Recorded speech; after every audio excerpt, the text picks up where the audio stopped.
got another show. We'll let this beat kick in for a little bit longer. Let's go.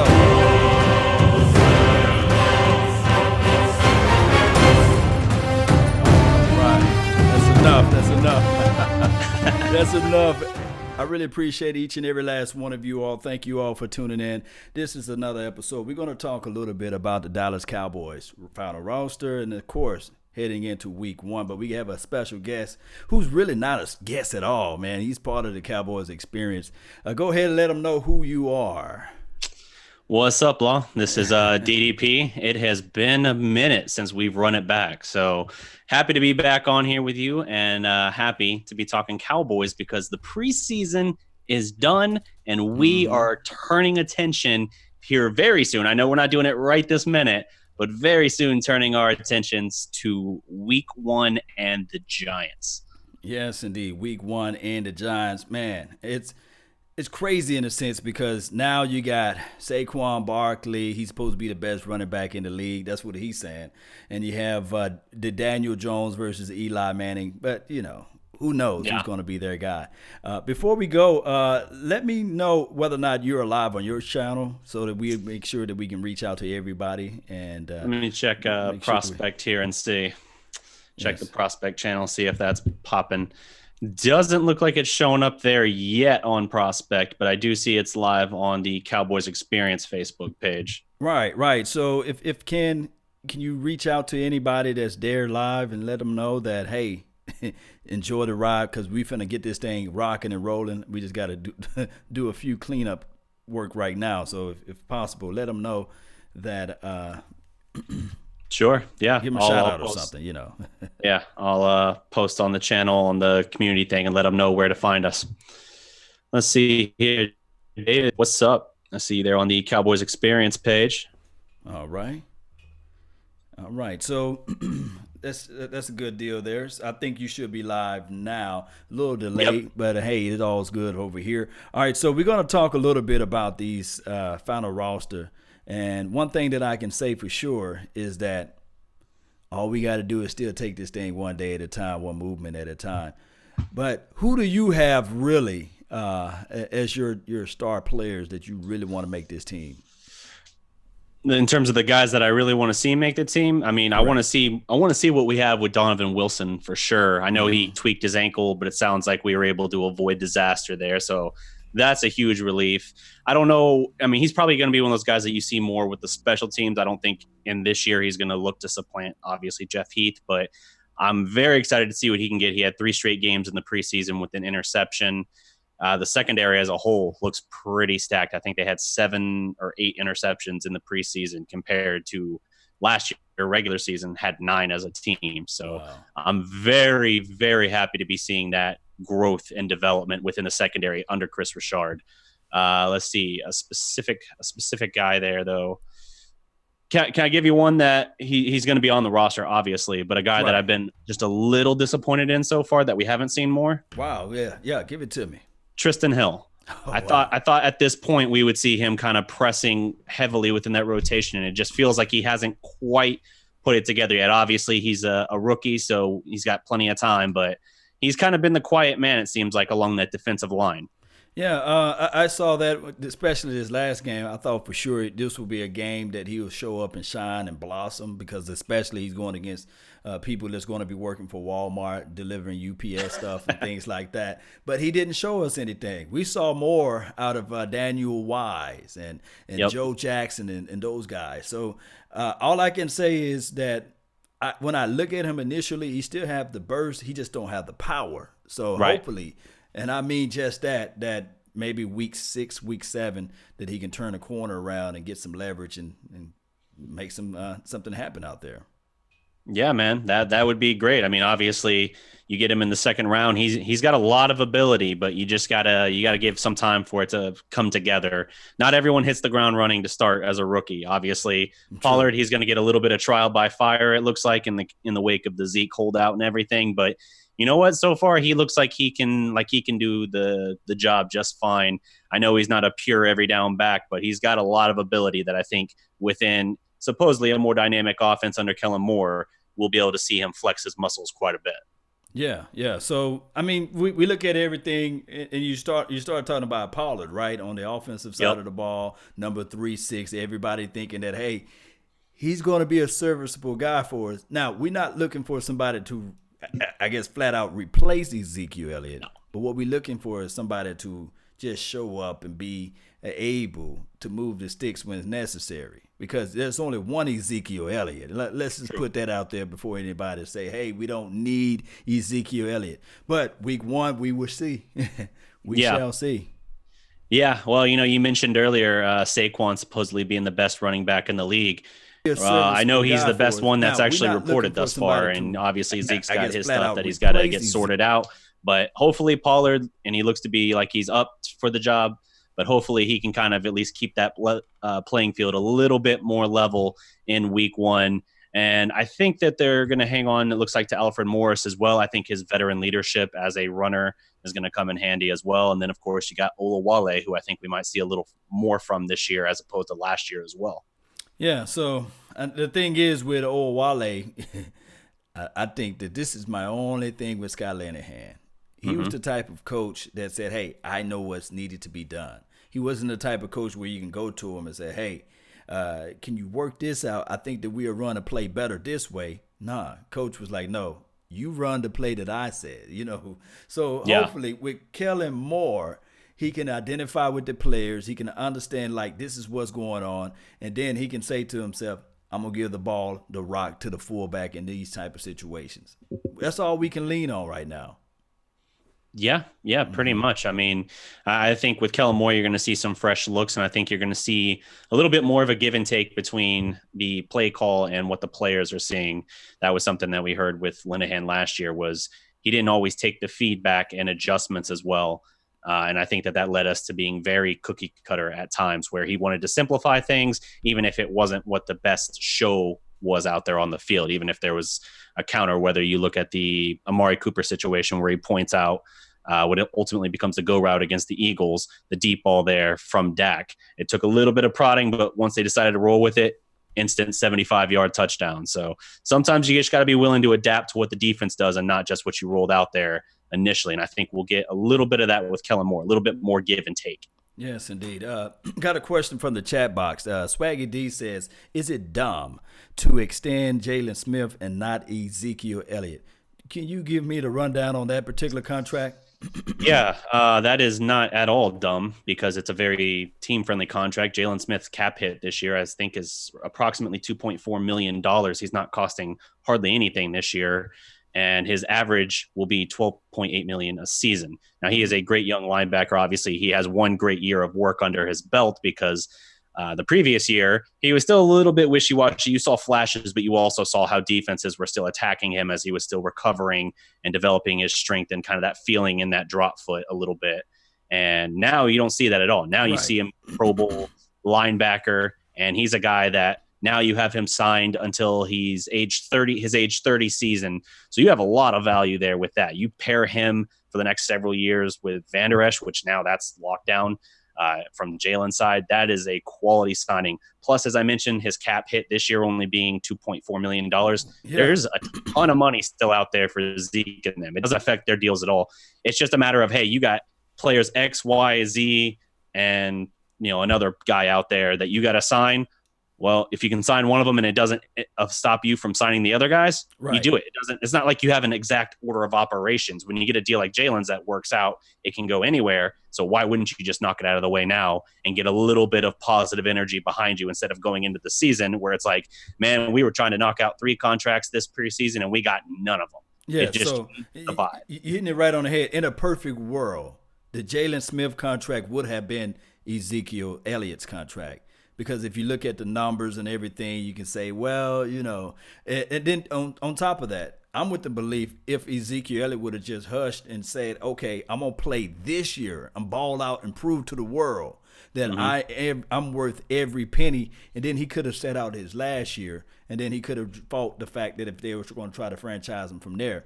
Because I don't see no slowdown in Ezekiel Elliott. Every move this offseason was designed to help Ezekiel Elliott, especially when you look at Tony Pollard, especially Yes. when you look at the change of the offensive coordinator. So And then on top of that, if you add this into it to mix it around, you have a better growth factor now with Dak Prescott because he's going into his fourth year opposed to him being his third year or second year or what have you. So it's a crazy situation. I understand that players look like this. They'll say to themselves, I need to be paid my value. I need to be paid what I'm worth.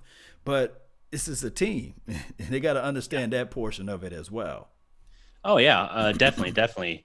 And with the holdout and all that regarding Zeke, it's a little bit of a power struggle right now. Obviously, the Cowboys had their number in mind that they were willing to offer.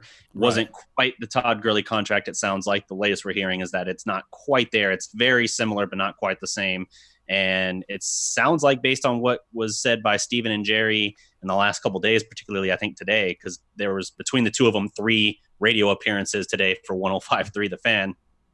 Their focus pretty much is like saying that Zeke was wanting significantly more than the Gurley contract. And if you recall, Zeke did retweet the Joe Thomas tweet talking about how back in my day, he's been retired like a year, first of all. Right. But he was basically saying back in my day when a player was top 3 or 4 at his position and he came due for a new contract, not only did he become the new highest paid at his position, but he usually came with a 20 to 25% bump over the previous high.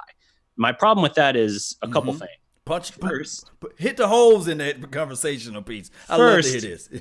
Zeke is not up for a contract right now. He's got 2 more years left on his existing deal. I'm not going to say the franchise thing. I know that's an option, but that would be like a gap, a bridge between his 2 deals at that point. True. So that part already doesn't make sense. He's not due for a contract. He's forcing his way to get a new contract. And I totally understand why, because his value, every carry he takes, especially at the kind of where the Cowboys offense puts on him through the first 3 years and the way that they're built, they will keep putting that kind of tread on him. You have to realize that his value will go down every year that he waits. So you had the Todd Gurley deal, which set the market. The Rams gave him his deal 2 years early, set that precedent. The market could reset if Zeke doesn't get his deal soon, and Zeke sees his value slipping every year that he waits for that deal as well. So I get all of that, but the problem is Todd Gurley made $57.5 million. That's not the guaranteed. That's just the total contract. He got $45 million guaranteed, I want to say. And if the Cowboys were to give, as Joe Thomas said, 20 to 25%, let me just say the 20%. Let me shoot the low side of that. 20% on top of Todd Gurley's contract is another $11.5 million. That is a $69 million contract, which translates to roughly $17.25 million a year. That is insane. Todd Gurley makes $14 million a year, and that's the highest. So if you want to overshoot by that much, this is what I wrote about Monday in my article for Clutch Points, the specifics of that and why the Cowboys are in a tough spot because they need Zeke in terms of overall Super Bowl contention. But at the same time, the contract is crazy for a running back given the current market. There might be 3 or 4 teams around the league who would be even open to that idea, one of which they proved themselves last year was kind of the Rams. And now they got to figure that out. So I can't see a world where we're paying $17 million to the running back, but we just have to see. It's really interesting. It's eventually going to happen, but the problem is with contract talk in the NFL with the salary cap, it's not a one shoe fits all or one size fit all type of situation because every team got different needs. Every team got different parameters that they have to secure. And if we remove the salary cap, it's not a doubt in my mind that Jerry Jones would reach deep down in his pocket and pay Ezekiel Elliott. But let's look at it from the whole total picture. It's not like Ezekiel Elliott is a choir boy. And it's not like Ezekiel Elliott did everything wrong as well, because we do know that Roger Goodell got his toe in the water on a lot of these situations. But I will say this, Cowboy Nation, we will be a good running back team with just Tony Pollard. We'll be a great running back team with Ezekiel Elliott. But the problem is that when you start sitting out 2 weeks before your time is due, I would challenge anybody that's in the chat box, man, right now, or anybody that's on the Facebook panel right now, if you believe that you're worth more at your job, then don't show up. Just don't show up. And let me know how that works out for you. You know what I mean? And let me know. Just come back and report to me and say, hey, I didn't show up for 2 weeks. They gave me a higher offer. But if you at least show up, look, this is my best analogy that I can give anybody, especially for the ladies. They would really know this. Would you rather have a proposal via phone? You know what I mean? Can you propose to your lady and say, hey, I just want to call you and tell you that I would like to have your hand in marriage? It don't work that way. It just don't work that way. It's better for you to be face to face. And I believe that Jerry Jones, if Ezekiel Elliott would have showed up to Oxnard, he would have been able to get the process of going a whole lot quicker. And we won't be talking about this heading into week 1. We'll be talking about, man, Ezekiel Elliott got that paper. We all focus in. We finna sign Amari Cooper. We finna sign Dak Prescott. And we finna go ahead and host that Lombardi Trophy. Yeah, 100% agree on that. I see a question here from David on the Cowboys Experience Facebook page. He's asking, do you think Kitna can get Dak playing lights out and get him on the same page with Michael Gallup? What do you think on that? I'll let you answer first. Kitna can't do it for him. Nobody can do it for him. Only Dak can do it for himself. My thing is what Kitna can do is show him things that he needs to improve on throughout the game and throughout the season. It's up to Dak. This is a prove-it year for Dak Prescott. I believe that Jerry Jones, if he needs to squeeze anybody, he probably can squeeze Rain Dakota Prescott by saying, okay, we're going to put you on this franchise tag for the rest of this year. Or we want to put you on the, hey, prove it to me deal, because we still got to pay your boy Ezekiel Elliott and we got to pay your boy Amari Cooper. And if anybody want to put anybody foot to the fire or feet to the fire, you know what I mean? It could have been Amari Cooper, because we was 3-5, and that's with the mighty Ezekiel Elliott. That's with Dak Prescott.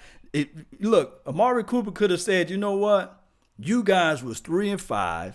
There was not going to be a playoff game, Jerry Jones. I put money in your hand because ultimately I got you a chance to get to the playoff. And then on top of that, Jason Garrett, I should have your number as well, because if you look at it, you was going to be out the door. Think about it. If we were just wanted to win those 3 games, or let's say if we would have won only 4 or 5 games, do you think that Jason Garrett would have still been the head coach? Yeah, no, I agree with you. He definitely would not have been. And, you know, to give further context to that, the Cowboys, when they were 3-5 with Dak and Zeke last year, I think they were 30th in the league in scoring offense at the time. Like, they were abysmal. And I think they were last in third down conversions. But then as soon as Amari Cooper came in, the rest of the season, the second half of the season, the final 8 games, they were first in the league in third down conversion. He can absolutely, if he wants, hold their feet to the fire. The problem is, what does that number look like for him? You know, his contract negotiations have been the quietest amongst everything else, because you have, you know, the holdout on one hand, but then you have the quarterback, which is obviously a very polarizing figure and the most important position probably in the game in Dak Prescott. So you have those two being the focal point, and then you have Amari Cooper over here. The high point number from him, I have no idea. We know the Cowboys made him an offer as well that would have put him in the top 5 at his position in the league. I think that's probably fair. I would say he's probably about a $17 million a year receiver. If his number he's looking for is 20, then yeah, we're getting into problematic territory, because I don't think he's on that degree as like the Michael Thomas contract or what Julio is probably about to get. So it gets complicated there for sure. Pertaining to Dak Prescott and his situation, you know, if you take Zeke off this team now, right, I think you still have, with Dak and Pollard and them, I think you probably still have at worst 8-win team. I could see a 9 or 10 win team. But if you take Dak and give me Cooper Rush or, God forbid, Mike White, I think at that point you're looking at like a 4-12 season like we saw in 2015, because that's how the stats bared out, right? I think it was Jeff Kavanaugh who called that out in, let me see if I actually still have that note saved. It was the actual stats from the 2015 season regarding the running game, and the combination of Darren McFadden and Randall actually pretty much accounted for exactly, here it is. McFadden and Randall in 2015 had between them 315 carries for 1,404 yards and 7 touchdowns. They also combined for 50 catches at 8.3 yards a catch. Zeke last year was 304 catches, so carries, 11 fewer, at 1,434 yards. So they combined, Randall and McFadden, and again, I'm not saying like, hey, that's what you need to have. Right. I'm just laying out the run game information. Randall and McFadden were only 30 yards fewer than Zeke last year on 11 more carries, and 6 touchdowns for Zeke, 7 between them.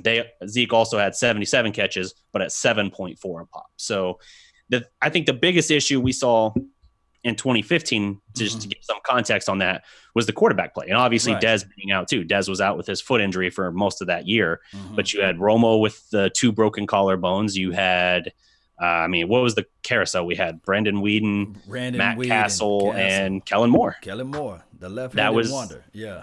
That's what we had. And so that just completely skews the context of what that season was. I think that's a big part of the season. And I understand that Randall and McFadden by no means have the kind of impact on a game that Zeke does. I am not at all trying to suggest like, oh, see, here you go. Just give me 2 guys like them back and we're all good. My point is to say that team, I think the reason it bombed so hard, other than general health, was more based around the quarterback play that we were able to get throughout the year, and just how painfully vanilla we got once Romo went down. Suddenly we were afraid to take any chances, it looked like.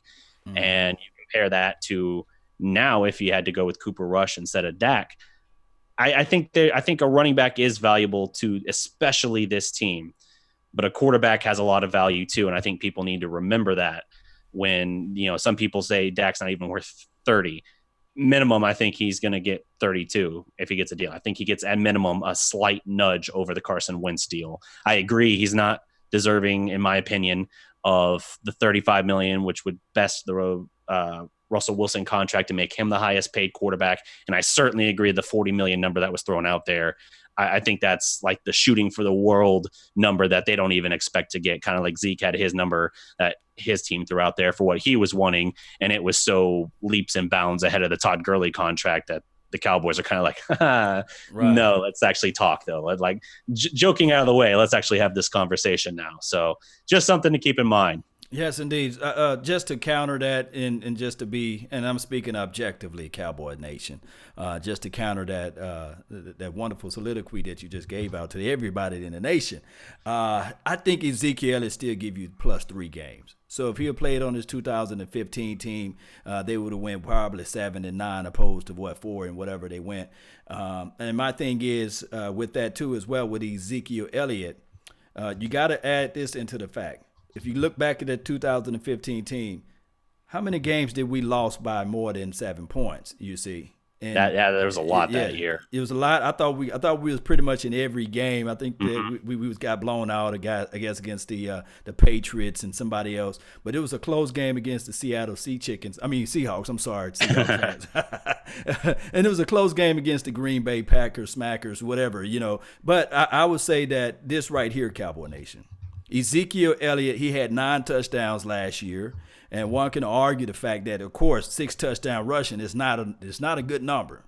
It's not a good number where you can walk around and say, yeah, Zeke. It's a horrible number, Yeah. But the 3 touchdown receiving, I can give him that. And I would look at it from this aspect too. He was handcuffed by the guy named Scott Linehan, you see. But neither here nor there. This team. It's enough of pandering around. We got everything. My only reservations heading into this season would be the kicker, for crying out loud, and also the growth factor with Kellen Moore, because there's still going to be growing pains. He's a rookie offensive coordinator, so I thought that was going to be our only hiccup. I didn't see this coming a mile away. I didn't see this. It just hit me all about surprise, because I was sitting there looking like, what is Ezekiel Elliott talking about? It made my voice go away. I don't have a deep voice no more. I said, what Ezekiel Elliott is doing? He got 2 years left on his contract. What is going on, Zeke? You just got into a fight with somebody in Vegas where you can clearly pull up the tape and you were drunk. And one can argue the fact that you was with your lady, yet it seems like you was arguing with her. So I'm sitting there like, what you doing? I don't mind Ezekiel Elliott reaching out, trying to get his money. But what I wanted Ezekiel Elliott to do is just wait, because the timing is bad. It's just bad and poor timing to me. Yeah. No, I agree. And I think that's part of why Jerry is kind of, you're seeing with today, his comments, he's getting frustrated with this whole situation. And I think that part of it is just he knows he stood behind Zeke.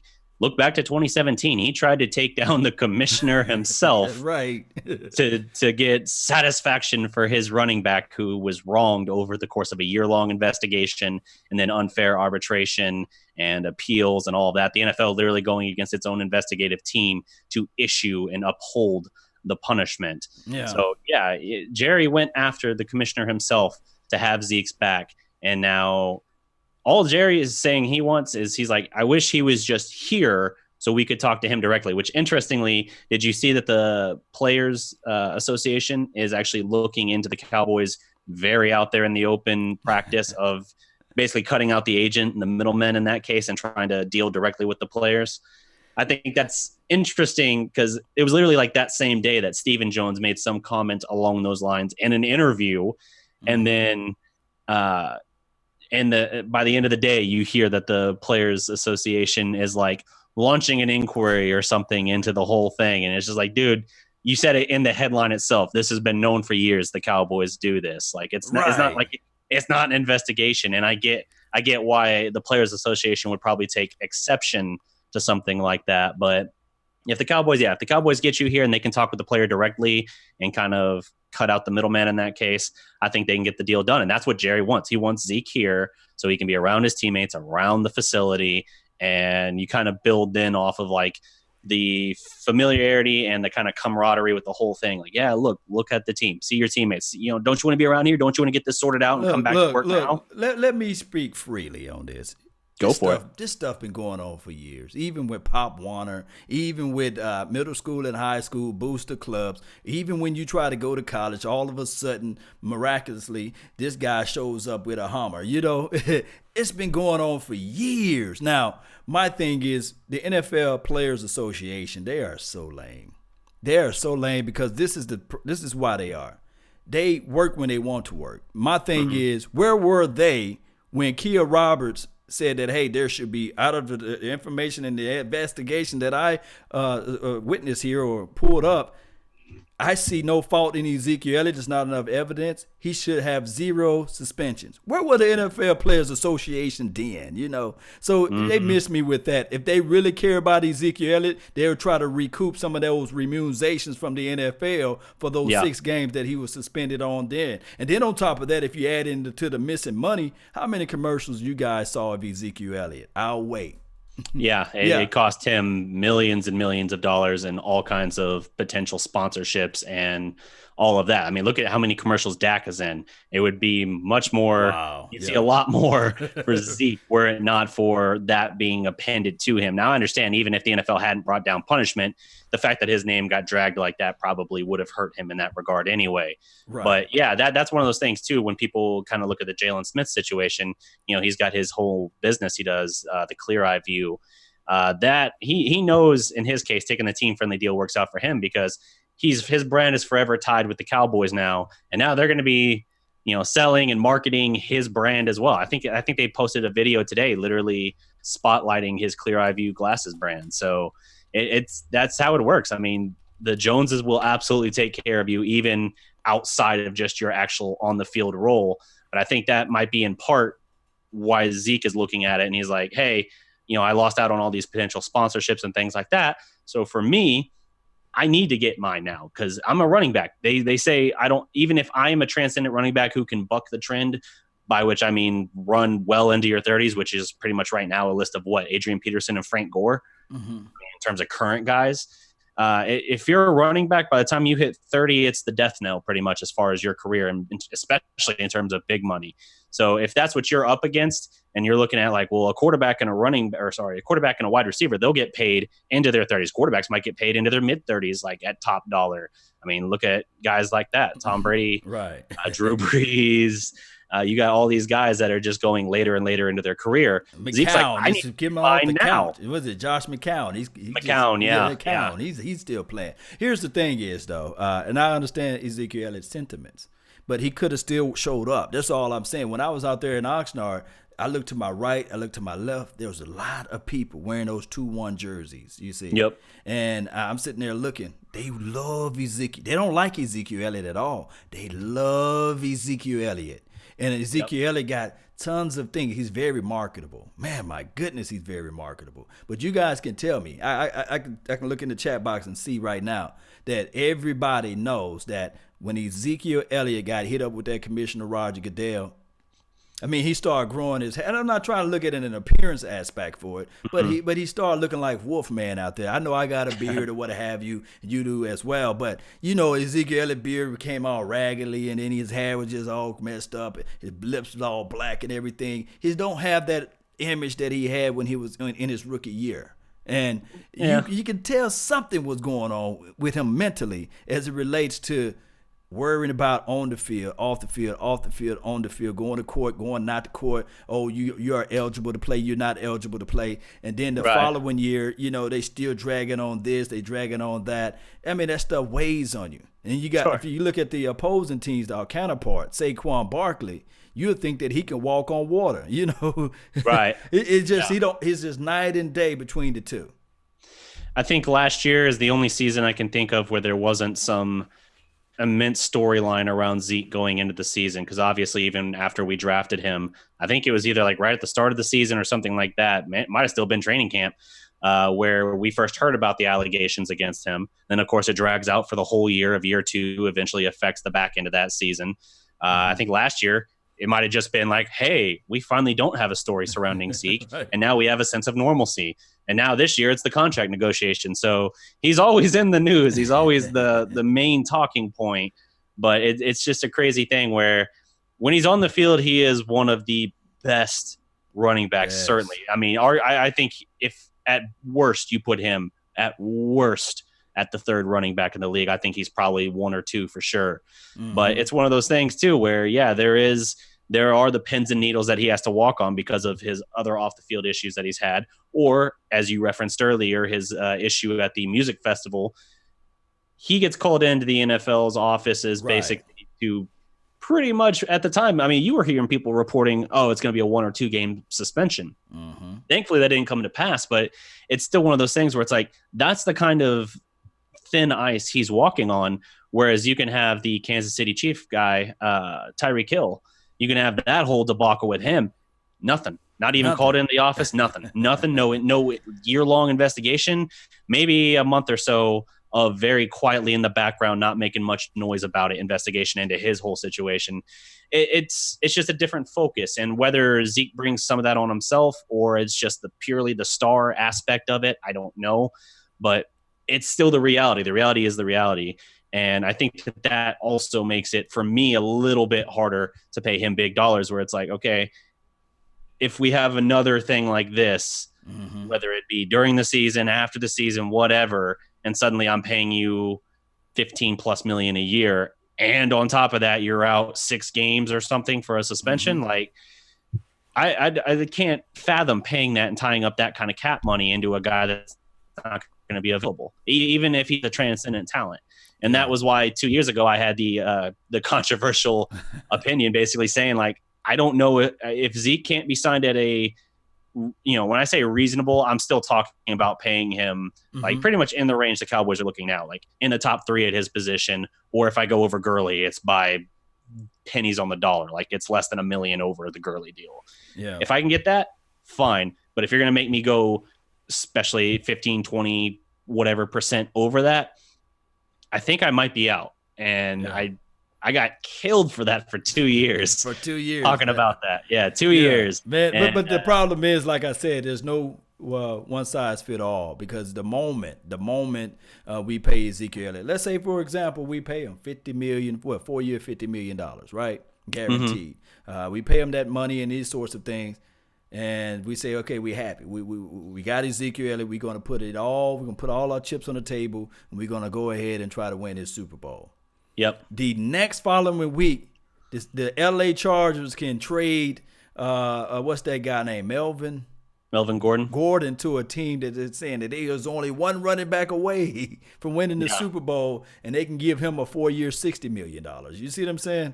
So that's the Yeah. problem is with the salary cap. Not all teams got the same remunerations or the same money or the same cap space, what have you. Some teams will overspend. And I'm going to say this, and I know I got a lot of hate mail from this before, but that's what the Chicago Bears did. They said, okay, we are one defensive guy away. Let's just go ahead and just put it all the chips on the table. Give this Khalil man Mack. $141 million. I think so. Yeah. Yeah. And guess what happened? Defensive ends, Transform the defense. everybody else say, hey, I want some of that money. Football is not promised to us. I want some of that money, but not everybody got that money. And then Right. the football players, they're looking at the billionaires pulling up in yachts, pulling up in new stadiums and stuff, and they saying, yes, they do. I want that money. But if you go get that money, you don't get the hardware. And I got a team in Boston that can prove it to you. Yeah. No, absolutely. Absolutely. And that's the balancing act of the whole thing. You got to figure out where you draw that line and how you build out the roster, because the salary cap is a thing. It's crazy. And yeah, and that's why you have to look at these deals. You have to look at, the Cowboys, with what the Cowboys want to do. When we were talking about the cap figures we were looking at when we were projecting Dak around 30 million. Again, this is slightly outdated because I cite that Dak at roughly 30 million. I think he'll get more. Zeke was being talked about at like 13 and a half, I think at the time, and Cooper around 17. When we were talking about those three figures, the Cowboys would have been built in a way where their top 10 players were going to make 71% of their total cap space. Wow. And that is hard to win and sustain long term, because what it means, we have been great at the draft in recent years. True. Great. Even Taco, which was considered a huge question mark, looks like he's showing out now. And he is, he obviously made the team again this year. Unless there is some kind of trade or something, which Steven kind of alluded to, not specifically for Taco, but unless something like that comes down before the deadline tomorrow, which I think is 3 p.m. for final cuts. Right. Even he will have an opportunity, it looks like, as he showed out really well late in training camp and in the preseason, like he might turn out. But if you can't draft well and continue drafting well, where you can have those guys on rookie contracts playing big, I was going to say minutes, but that would come across as too NBA talk at that point. Mm-hmm. Big snaps for you, big roles for your team, then you're going to be hard pressed to sustain that kind of system where 10 guys at the top of your roster make almost all the money. But that's why you have a Will McClay, and you look at someone like a perfect example of it working out just perfectly. Leighton Vander Esch, LVE came in and almost immediately was, if not the best linebacker on the team, like the second best. And him and Jalen now have formed a ridiculously good tandem where, health permitting, you have the best 1-2 punch at linebacker, I think, in the league. And if you have a healthy Sean Lee, you have no question, I think, the best linebacking core in terms of your starting three. So that's what you're looking at. If you can balance it, if you can sustain it, you can do it. Otherwise, you need to try and win in the next 2 or 3 years, because that feels like a house of cards that inevitably will have to crumble. Man, I'm going to have to call you a capologist, man. Right, so with that pie, now it's a beautiful pie that Jerry Jones was talking about. He said the pie is now smaller. Did you know the salary cap number, what we was going to have next year available to us? I know it was a large number. It wasn't like small. Yeah, I don't remember the exact figure off the top of my head, but I want to say it's the third highest in the league. Right. I want to say it's like that high up where it's a lot of money. It's north of 26, I want to say. So I think that we do have enough money to pay these guys. I just think that I'm thinking that this is like showing us that Stephen Jones is steering the ship, and Jerry Jones might have bought the ship, but Stephen Jones is steering this thing. Yeah, I think Stephen's been kind of silently doing that for a little bit. I mean, we had those discussions even when we were talking about like the release of guys like Des Bryant and stuff like that. I mean, that was total Stephen Jones, not re-signing DeMarco Murray, total Stephen Jones move. But yeah, it's becoming, with every passing year, to your point, more prominent and more clear that Stephen Jones is kind of doing it. Jerry's kind of still the face of it, and he'll do a lot of the negotiating and stuff like that. But end of the day, it's going to come down to what Stephen Jones can figure out in terms of dollar and cents and how it fits in the cap. I mean, they got cap guys as well there, of course, but Steven's steering the whole thing. And Jerry just spitting off at the mouth. Sometimes we just wish that he could just hush. We love Jerry. Jerry, if you're ever on this page, we love you. We would like to bring you on to the show and these sorts of things. And so he can say, I'll be trite, you know. Yeah. But my thing is with Jerry, like he was saying, how he mentioned, he said Ezekiel is not the major ingredient for a Super Bowl and things like that. It's just all types of it's the small things that Jerry says that would kind of get us kind of like, oh man, what are they really going to do with this guy? Do you have any surprise cuts out there? Surprise cuts. Let's see. There was one that I had in mind. I was a little surprised that Phillips got cut, but I think they're trying to sneak him to the practice squad. Number 44, right? That's my guy, Big Game James guy, man. Yeah, he had James and I were doing a show last night, and as we were going off the air, the game wrapped up. I think he had 11 tackles last night. So he made a late push. I think they're going to try and sneak him through, but that might be tough after the kind of preseason he put together and the kind of camp. So we'll see on that. But that's probably the standout surprise for me thus far. So he was like one of the surprisers. I think that I'm going to have to say this, man. It could be a situation in a scenario that Noah Brown is not on his team. And I think they'll put him on PUP. Well, you think they're going to go that route? I think so. Yeah. They like him a lot. I know that. I mean, if you talked to Steven 2 weeks ago, that was his thinking was like, oh yeah, we like him. We're going to keep him. But I think they'll probably try and put him through on the PUP now and as a way of hanging on to him. Oh, wow. Are you team 3 quarterbacks or 2 quarterbacks?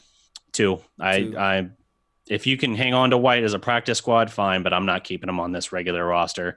I get that he needs time to develop. We can't on one hand be like, it's 4th year of Dak. This is the first year it feels like you can really judge him. You can't say that on one hand and then turn around and be like, Mike White, a 5th rounder, so lower than Dak. It's year 2, the start of year 2. He should already be the backup. Right. I get it, but he's got a lot of arm talent, but it just looks like it looks like the game hasn't completely slowed down for him yet. And, look at Cooper Rush last year. He was not very good in the preseason last year. He bounced back pretty well under Kitna this year. And so I think if they can hang on to White as practice squad, that's what they should do. But for regular season, I just roll 2. Man, okay, that's not bad at all. How many running backs you rolling out with? Well, if we're counting Olawale as a running back, halfback, I know he's fullback. You'll have Pollard. I think they're going to hang on to Alfred Morris. I think they're going to value his veteran leadership and everything, especially not knowing when Zeke's coming back exactly. Right. I know they like Chun a lot. They did cut Darius Jackson. Man, he's been just hanging at the fringes so long of actually breaking through. I think he's one of those guys that's like he's right on the cusp. It's like if it was baseball, he's not AAA, he's quadruple A. He's like right at the threshold, but really good at that last intermediate step. But I think they probably roll with those 3 would be my guess. And then Chun might get dropped off. Yeah, probably when Zeke comes back, whenever that is. But I think they'll hang on to Alfred Morris because they value his veteran leadership and everything. I love everything about Alfred Morris, but he just can't catch out of the backfield. And he doesn't play special teams. He doesn't play special teams. So you'll be weaker at that point. And Jordan Chun can do those 2 things. Now, Cowboys do value the veteran guy.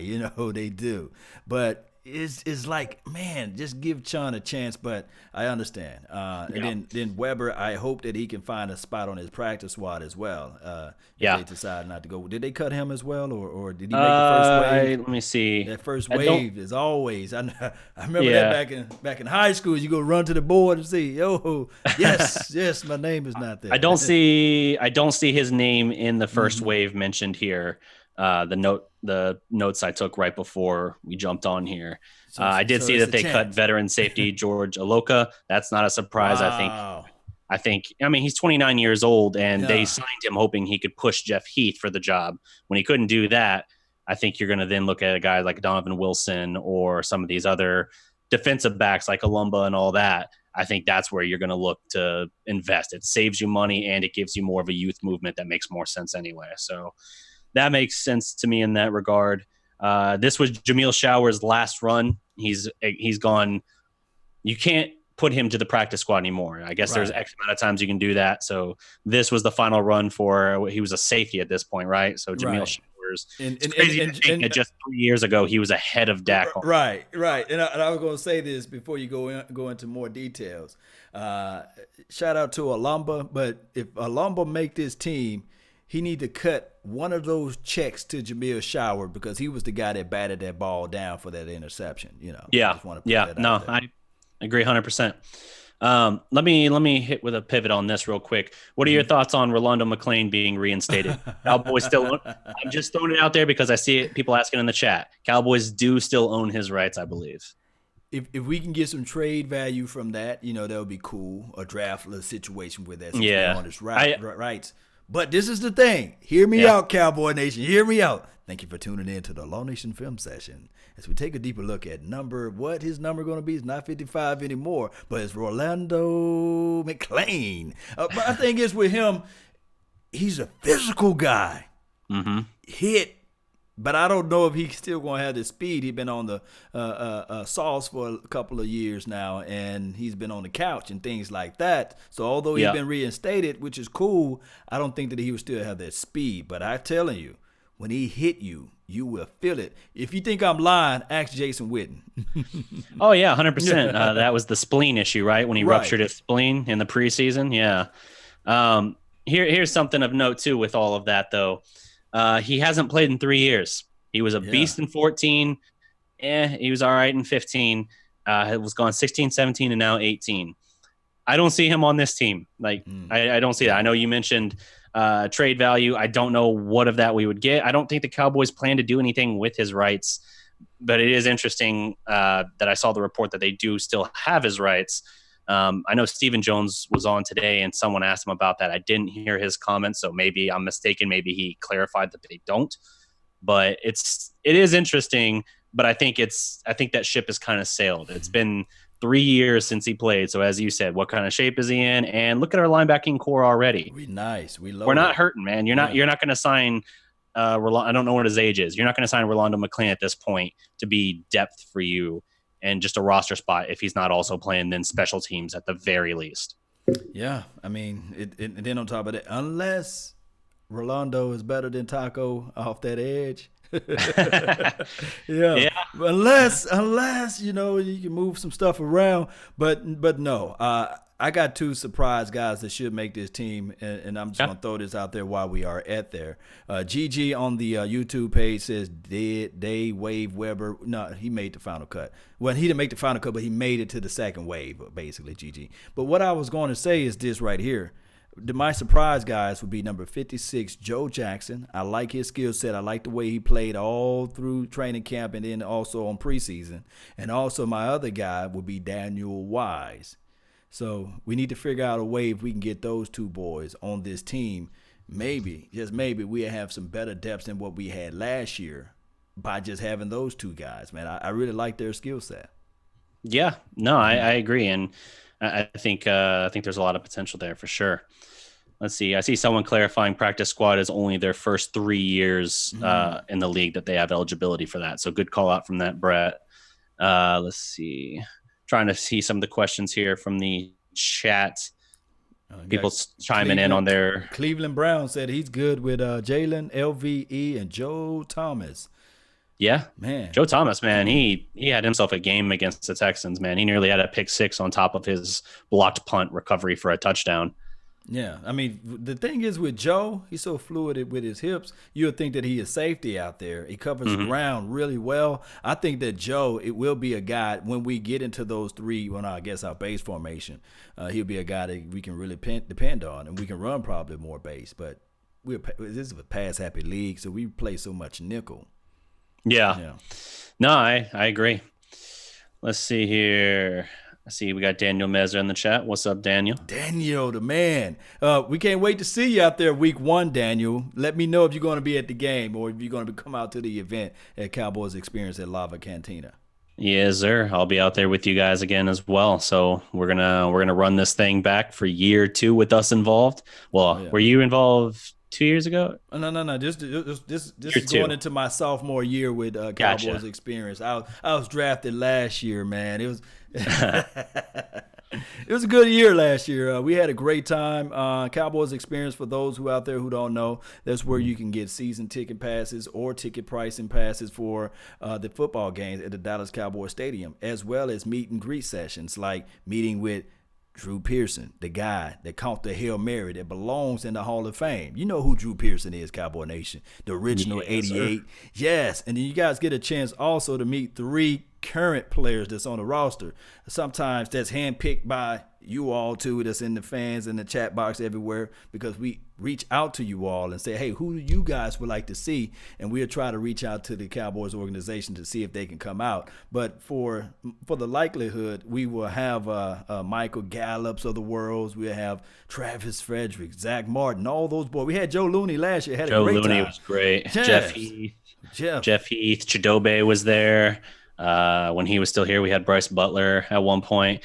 Yeah, I mean, you don't know who we're gonna get. Maybe we get Donovan. Maybe we can get Donovan. Hell yeah, yes. Let's do that. Yes, get Donovan Wilson out there, man, and some other little rookie phenoms like Tony Pollard. Maybe we can show him some of that Texas barbecue. They'll be after the game. We can't give it to him before the game, though. Yeah, no, gotta maybe make a meetup after the game or something like that, because we don't want to give it to him the day before the game. And he said, man, what happened to you, man? We thought you was gonna run like Zeke, not eat like Zeke. Come on, man. Oh yeah, for sure. But yeah, it's always a good time out there. I remember one of the highlights for me last season was going into that, I can't remember, it was like week 4 or 5, the Lions game last year. I had Drew Pearson on the stream. That was really cool. Got a few minutes to talk with Drew Pearson on the Prospect YouTube channel, and that was definitely a highlight for me in the first couple of years doing that channel. Oh yeah, man. And then on top of that, with us going into this year, I think Drew Pearson signed a major contract. I think it was CBS or somebody. Don't quote me on that, but it's going to be even liver this year. Every year, it's like building blocks and building bricks on top of bricks. And every year we get better, bigger, stronger. And it's all because of you all. Everybody that's in the chat box, man. Sheila Neal, appreciate you. And who else we have? Jesse, man, over here on the Facebook panel. He says, let's go. That's what I'm talking about. You guys are the driving force for this thing. And check out the website again, www.cowboysexperience.com. Hut. Very nice. Let's see here. Was there another thing you wanted to call out on before? I mean, obviously we'll do another show before week 1, so we'll have plenty of time to talk on that. What day are we looking at still for the next show, just to give people kind of an idea of when they can expect to see us start previewing that Giants game? All right, so I do know for sure that me, Big Game James, and producer G, we're going to do a show midday. It's going to be like during the week, midday at 12 o'clock Central Texas time. You almost say Texas time. And we're going to be at 12 o'clock, and we're going to give you guys our thoughts on heading into the season. And then I think that you and I, we can do something like on Friday, right before the game, right before the events and things like that, to get people to be aware, to come on out, enjoy themselves. Because this is the thing, and I want every Cowboy fans to understand this. We got to stop being so critical sometimes and sit back and enjoy.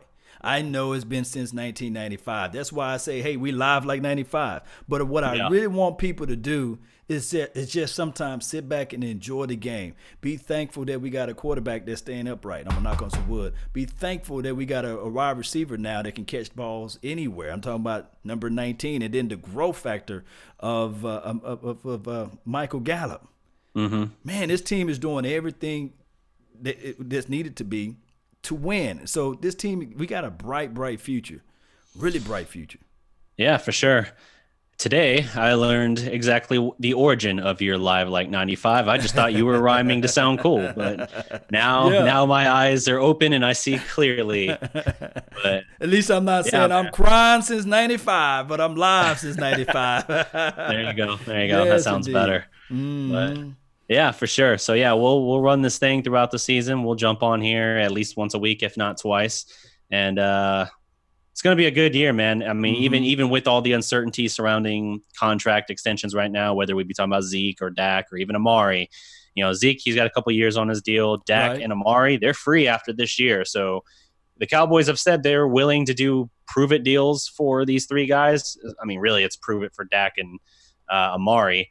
But if you do that, the only thing I would caution, if you're afraid of paying Dak 30 or 35 right now, if he has a year like the second half of last year, like let's say they go, let's say they get through the divisional round for the first time since '96, and yeah, let's say they get to that point, the price goes up. If you're afraid of 30 or 35 now, the price goes up if you make him prove it, and he proves it. That's the only thing I'm going to caution is you can't then come back, because I remember when the season ended last year and the conversation was, hey, Dak might cost $25 million a year if they do a deal with him. There were people who were like, upset, he's 17. Like, you're not getting any quarterback at that price right now, let alone one with any kind of resume. But, okay, so just from the end of last season to within the last month, we went from 25 to as high as 40 in certain reports. That's how much quarterback market inflates. So add one more year and then potentially another solid block of resume and another winning season, potentially a division championship, a NFC East championship, and success in the playoffs. What do you think that number turns into? That's the only thing I'm going to caution is if you're against it now, if he does prove it, you can't then come back next year and be like, I don't know, I'm not convinced. Well, then you got to be willing to just start everything over. And when the rest of the team is so close, I don't think that's a good call. Yeah, it's better to pay the man now. Because in 2 years, you won't think about it. Think about 2 years ago, Derek Carr, he got $25 million a year. People lost their minds. Look today. Nobody thinks $25 million. I mean, granted, I know Derek Carr's dropped in stock, but still, no one's looking at 25 as like an egregious number anymore. And that's in 2 years. How much the market has changed. So if you do sign him now, you might holler about it now, but in a year or two, it's not going to be the worst contract out there. That's all I'm trying to say. Facts, man.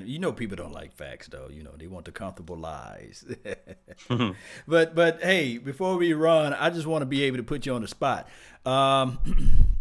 Prediction time. I want you to give me your bold stats prediction for Dak Prescott and your bold stats prediction for any defensive player. Good or bad. It could be good or bad. It can be bad bold or good bold. Well, one thing that we know, you have your guarantees in life, death and taxes. Right. Another one you can add to that list is Dak Prescott running for at least 6 touchdowns. He's done it every year in his career thus far. So I'm going to say give me 6 to 8 rushing touchdowns for Dak. I think you'll see an increased usage in the red zone for him in terms of using his legs, something you didn't see much last year or the year before. And I don't know his yardage off the top of my head. I'm going to have to take a closer look at that. But he usually throws about 22, 23 touchdowns. I'm going to say he bumps that number up to 26, 27 this year. Nothing eye-popping. Okay. I don't think he's going to leap off the page, but I do think you're going to see fewer of those mistakes. Like one of the biggest mistakes he had last year, he was sacked, I think, 56 times. Wow, yeah. 14 times was on him for holding on to the ball too much. So there's another stat that appends how many times the sack was the quarterback's fault. 14 was on Dak. In that particular category, he's, I still think, top 3. He's not number 1 in the league at self-imposed sacks, essentially. But even if you take out the 14 that are on Dak, you're still talking about a line that, as good as they are in run blocking, pass protection could use a little bit of a bump. True. Because they still gave up 40-something sacks for their quarterback that weren't on their quarterback according to the stats. True. That is something to keep an eye on. I think you'll see fewer of those mistakes, though, from Dak. Better pocket presence, a better willingness to turn the ball loose, get rid of it. And I think you're going to see a bump as well, just him working on his mechanics and improving with like John Kitna. But I don't think it's going to leap out at you in a big, big way. I think you're just going to see what looks like steady growth in a quarterback. Man, that's good. That's good. And on the defensive side of the ball? Defensive side of the ball. Hold on. Are we finally going to get somebody that can eclipse multiple interceptions outside of Xavier Woods and Jeff Heath? Yeah, that is a very good one. Well, LVE got us 2 last year. I forgot about that. Shout out. Yes, sir. Yeah. Shout out to LVE, man. Man, he got those in back-to-back weeks. That was at Philly and at Atlanta. But, Yep. But I'm going to say for my defensive standout, I'm going to say it sounds funny to say this because he was still a Pro Bowler last year and he was still dominant. I think you're going to see DeMarcus Lawrence bounce back a little bit in terms of those stat numbers. Now that he's had that surgery, he played 2 years with that injury. Now that he's had the surgery, I think you're going to see his numbers bump back up. I think he had 12 sacks on the year last year. I think you're going to see him back in that 15, 16, 16 and a half range probably. Wow, man. Boy, you brought a smile to my face, man. That's like going back to DeMarcus Ware days, you know. Woo, that'd be nice. That would be nice, man. Yeah, that's good information, man. And then on top of that, I predict that Byron Jones at least give us 2 interceptions. That would be good for him, you know. And yeah, he's got 3 for his career. 3 2? for his career? 2 or 3. I know he has at least 2. It might be 3. But that would be an improvement for him, because as good as he's been in press coverage and as good as he was last year, that is an element that if he wants top dollar as a cornerback, he's going to have to be able to give you the create turnovers sometimes. Yes, and then also before we go, Ezekiel Elliott, he will be the NFL leading rusher once again. He will sign week 2. And we'll see a fresher Ezekiel Elliott throughout the year, because they're going to split the carries between him and Tony Pollard, and we're going to get things going in the right directions. Everybody is going to be mad, but the Cowboys. I mean, and Skip, you know, Skip, he always pump up the Cowboys all the time. Right. You know, but that's how I see it. You know. Shout out to everybody, man. Thank you all for tuning in to the nation. Really, really, really do appreciate you all. This been another episode with Cowboys Experience. Check out their website, www.cowboysxp or cowboysexperience.com. DDP, let them know where they can find you at, man. You can find us on YouTube, The Dallas Prospect. You can also go to the website, thedallasprospect.com. You'll have original articles written there regularly by myself, and Big Game James is also a writer for us. Yeah. You can also check out my work on Clutch Points. I recently picked up with them. I write a little bit for the Cowboys Experience as well. And Dallas Sports Fanatic, of course. So wow. I write. You're a busy guy. busy, writing all the time for these different websites and everything. But you can check out that stuff there. Also, of course, Facebook, Twitter, all that. Just check us out, The Dallas Prospect. Yeah. Your home for Dallas sports and pop culture. Every legend was once a prospect. So you guys put that down into your mental. You guys know where to find me at. That's LAW Nation. Hit us up, and we're going to get this thing going one way or another. That's been our time. I really appreciate you all for yours. And remember, you're listening to nothing but the best. Salute. We're out. Peace. Right. Good show, man.